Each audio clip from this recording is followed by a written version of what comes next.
ভূমি থেকে ভূমিতে নিক্ষেপযোগ্য আরও একটি ব্যালিস্টিক ক্ষেপণাস্ত্র পরীক্ষা চালিয়েছে পাকিস্তান, যার পাল্লা 450 কিলোমিটার।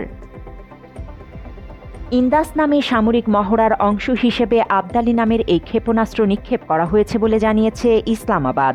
এই পরীক্ষা এমন এক সময়ে করা হলো যখন পেহেলগাম সন্ত্রাসী হামলার পর ভারত পাকিস্তান সম্পর্ক আরও উত্তপ্ত হয়ে উঠেছে।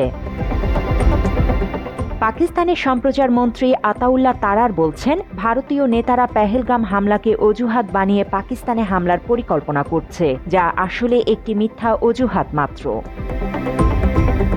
পাকিস্তানের পক্ষ থেকে বলা হয়েছে, এই উৎক্ষেপণের উদ্দেশ্য ছিল সেনাবাহিনীর অপারেশনাল প্রস্তুতি নিশ্চিত করা এবং ক্ষেপণাস্ত্রটির উন্নত নেভিগেশন সিস্টেম ও কৌশলগত গতিশীলতা যাচাই করা।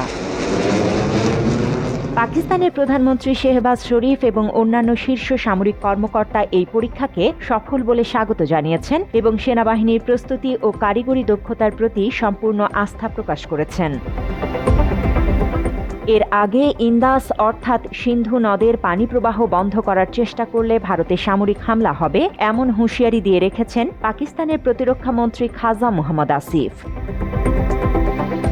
শুক্রবার পাকিস্তানি সংবাদ মাধ্যমে তিনি বলেন, ভারত যদি সিন্ধু নদে কোনো ধরনের বাঁধ বা স্থাপনা নির্মাণ শুরু করে যার ফলে পানির প্রবাহ ক্ষতিগ্রস্ত হয়, তাহলে আমরা অবশ্যই প্রতিক্রিয়া দেখাব। ওইসব স্থাপনাকে লক্ষ্য করে হামলা চালানো হবে। প্রসঙ্গত, এই ট্যাকটিক্যাল মিসাইলটি পারমাণবিক এবং প্রচলিত উভয় ধরনের ওয়ারহেড বহনে সক্ষম। এর নামকরণ করা হয়েছে আহমদ শাহ আবদালির নামে, যিনি 1800 শতকে আধুনিক আফগানিস্তানের প্রতিষ্ঠাতা এবং ভারত উপমহাদেশে একাধিকবার আক্রমণ চালিয়েছেন। জান্নাতুল ফেরদৌস তমা, বাংলা এডিশন।